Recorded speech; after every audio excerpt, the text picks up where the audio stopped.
건축평단 20호 커버 페이지를 안 읽고 갈 수는 없죠. 그 인터커드 보이드 아키텍트 레스 건축이라고 우리가 건축평단과 오픈 아키텍처 스쿨에서 근작 소개를 항상 해요. 인터커드 보이드 아키텍트 레스 건축.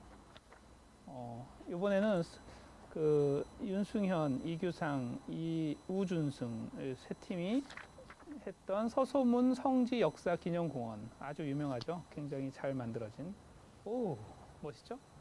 이게 땅 속에 이렇게 깊이 파여진 기념비적인 건축이다, 이렇게 볼 수 있을 것 같아요.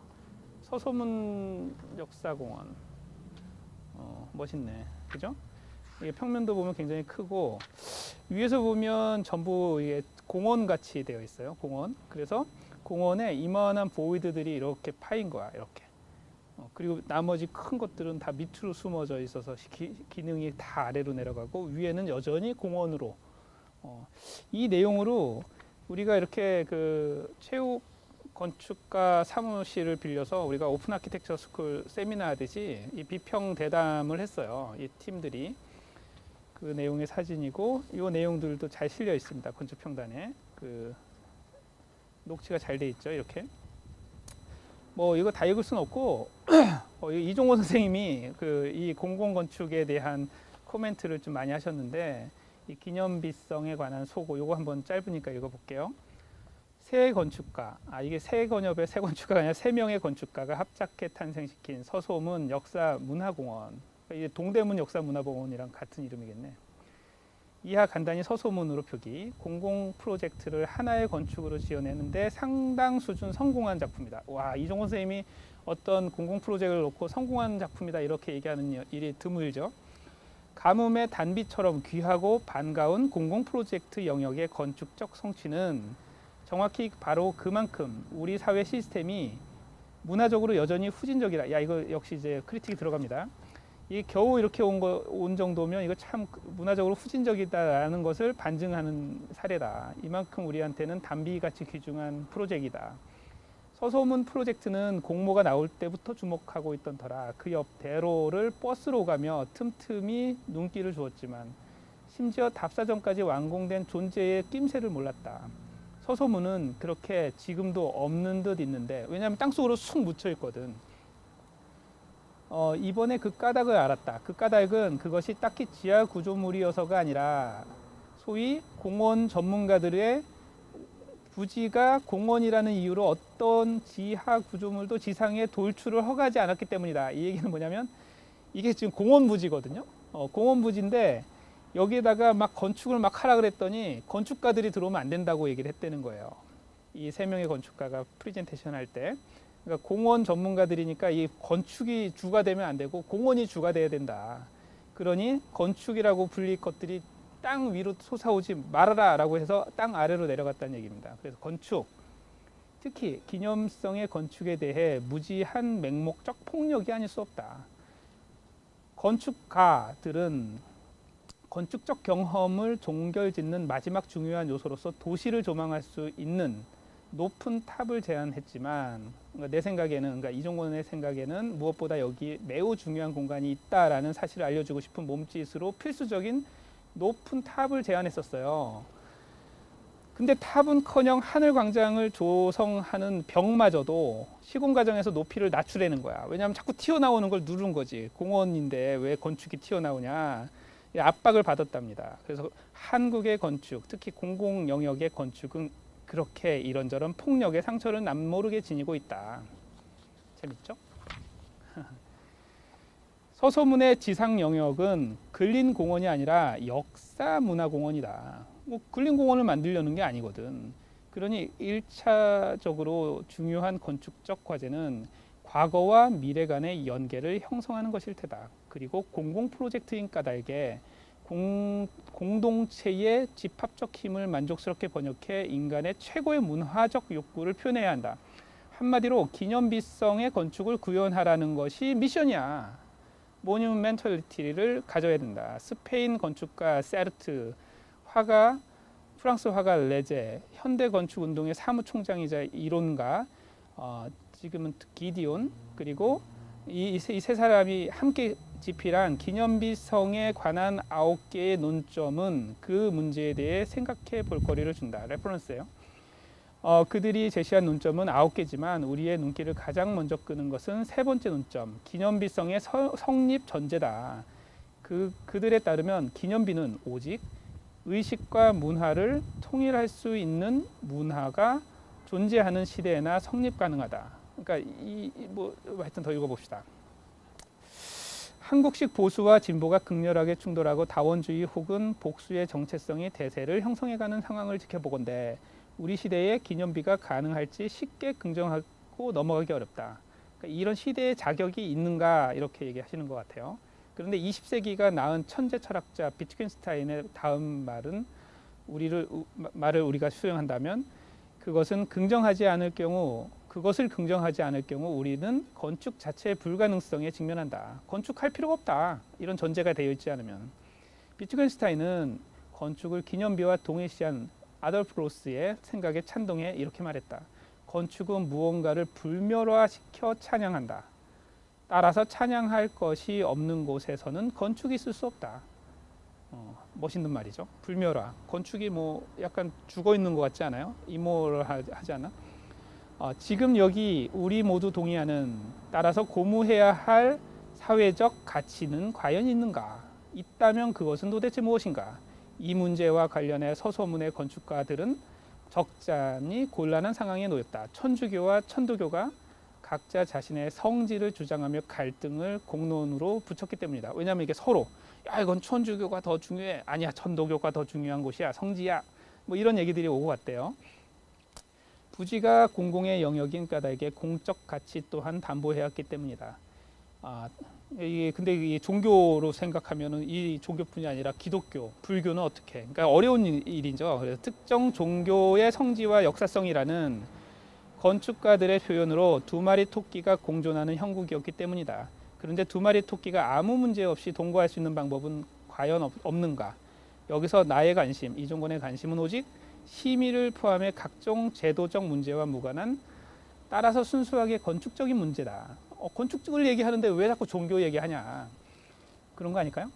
건축가가 자신의 건물을 건립하기 위해 반드시 사유해야 할 아르케, 이 아키텍처의 앞에 아르케라고 얘기하는 건 아르케인데 서소문의 건축가들은 두 마리 토끼를 붙드느라 노심초사한 채 그것을 사유거리로 생각하지 않은 것 같다.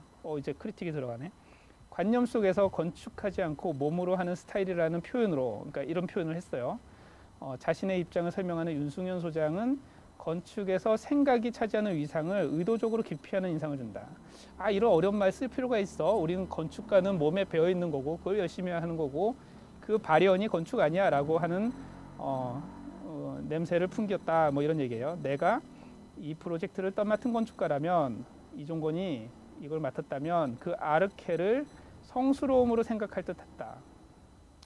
속의 대립자가 아니라 신의 죽음 이후 경제적 효율에 복무하는 도구적 이성이 억압한, 그리하여 20세기 저명한 종교학자 엘리아데의 표현으로 무의식의 수준에서 여전히 작동 중인 인간의 본디 실존 방식인 태고적 완전성의 욕망, 우리가 이제 본능 안에서 완전성을 추구하죠. 혹은 독일 신학자인 철학자 오토, 도덕적 객이 없는 성스러움의 사태인 뉴미너스, 혹은 칸트의 반성적 판단을 초청하는 숭고, 완전성, 숭고, 성스러움, 혹은 프랑스의 사상가이자 소설가 바타이유가 에로티즘의 견지에서 제시한 미분화, 혹은 벨기에화가 마그리트가 천착한 리얼리티의 핵심 요소인 신비, 우리가 지금 굉장히 재미난 용어들을 다 불러내고 있습니다. 이 신비 혹은 헤겔, 사르트르의 즉자적 대자, 그죠? 니체의 디오니소스가 안겨주는 우주적 경험, 혹은 프랑스 철학자 바쇼라르의 시적 혹은 우주적 몽상, 시를 쓸 거다. 건축으로 시를 쓰지 못하는가? 이런 위대한 단어들이 있죠. 혹은 낯선 것에 익숙한 것을, 그리고 익숙한 것에서 낯선 것을 발견하는 경험, 이런 예술들 많이 하죠. 혹은 주체와 객체가 통일되는 대양감, 오셔닉 필링, 대양감, 굉장히 크고 거대해 보이는 거 아닌가? 그죠? 하나가 되는 느낌. 세르트와 레제와 기디온이 기념비성에 관한 9개의 논점을 통해 주장하고자 한 핵심은 이것이다. 이것은 인민들은 정작 자신들의 사회적이고 공동체적 삶을 표상하는 건물들의 기능적 성취 이상, 그러니까 기능만 따지지 마라. 뭐 이렇게 유용한 것만 따지냐. 그 기능적 성취 이상을 원하는데 현대 건축가들은 오히려 더 단순한 문제들과 더 유용한 것들, 더 단순하고 더 유용한 건물을 다루는데 마음을 쏟는다. 건축을 도시적으로 통합하는 데 가장 강력한 악센트인 기념비성에 의도적으로 등을 돌려왔다. 기념비성을 만들려고 했는데 기념비성에 등을 돌리고 있는 거야. 그리하여 기능적인 것을 넘어 서정성을 지닌 기념비성이 같이 절하되었다. 같이 절하고 있다는 얘기예요. 이분들이. 그래서 그들에 따르면 기념비성은 세속의 번잡으로부터 거리를 둔 빈 공간을 요구하며 나무와 식물과 물과 자연 요소들을 필요로 했다. 기왕 비트겐슈타인의 생각이 기댔으니 건축은 하나의 몸짓이라는 그의 언명. 비트겐슈타인이 철학자 중에 건축이라는 단어를 많이 썼어요. 그래서 건축은 건축가였기도 했죠. 비트겐슈타인이 자기 집도 지었고 굉장히 완벽하게 지으려고 했던 건축은 하나의 몸짓이라는 그의 언명에 대한 바르샤펠의 해석에 더해 기대해보자. 비트겐슈타인은 이렇게 썼다. 건축은 하나의 몸짓이다. 목적성을 지닌 인간 신체의 모든 동작이 몸짓은 아니듯, 그러니까 사람이 하는 게 다 목적성을 지닌 모든 건물이 건축이 아니다. 그러니까 하겠다고 짓는 게 다 건축이 아니란 얘기예요. 여기서 몸짓이란 의례 행위, 실용적 행동 사이에 존재하는 제3의 행동 양식이라는 거야. 신, 종교, 그죠? 신이 부재한 세속의 시대에 경의 삶을 가능케 한다. 실용적 행동이 수단과 무관하게 오직 결과에 따라 값이 매겨진다면 의례 행위, 모뉴멘탈한 거 아닐까요? 그죠? 그것과 반대로 결과와 무관하게 과정 혹은 곧 확립된 질서 있는 행동들의 엄격한 준수에 모든 의미가 존재한다. 실용적 행동이 그것이 초래하는 경제, 권력, 명예 등의 결과에 종속된다면 의례 행위는 온전히 형식에 지배된다는 거예요. 그리고 전자의 공과가 그것의 주체인 개인에 기속된다면 후자는 개인적인 것은 모두 소멸하고 의례의 반복성, 곧 무시간성이 확증된다. 좀 어려운 말이죠. 몸짓의 의미는 그 둘 사이 어딘가에 존재한다는 거예요. 그죠? 아리스토텔레스가 손님 영접 행위는 기법이 아니라 예술이라고 했듯이 몸짓은 목적성을 띤 문화적 형식을 반복적으로 따르지만 그와 동시에 마치 연주자처럼 개인적 방식으로 수행한다. 문화적이자 개인적이다. 의례와 달리 개성이 현존하지만 실용적 행동과 달리 그것이 배경으로 머문다. 실용적 행동은 결과를 위해 모든 발명과 혁신을 환영하고 요청하지만 몸짓은 그와 달리 익숙한 것을 상황에 따라 변주함으로써 삶의 형식을 긍정하고 지킨다. 농부의 집과 건축가의 주택을 대립적으로 파악한 아덜프로스의 시각도 비트겐슈타인과 유사하다. 농부와 장인이 지은 집은 집의 목적성과 맞닿아 평온한 침묵의 아름다움을 나타내는 반면 건축가의 빌라는 목적성과 무관한 불필요성한 괴성으로 풍경을 망친다. 전자가 말없이 섬기는 하인의 행동의 양식이라면 후자는 떠들어대는 장사치의 행동 양태다. 전자가 세계에 대해 건박하다 하는 건박, 곧 경의 태도를 취한다면 후자는 과잉된 자의식으로 가득하다. 성스러움은 사물과 삶에 대한 경의 태도와 맞물린다. 경건심이 없는 대상은 혹은 경건한 마음을 촉발하지 않는 것은 성스러울 수 없다. 좀 어렵죠? 마저 읽을게요. 서소문의 건축가들은 이 맥락에서 문화적으로 온당하다.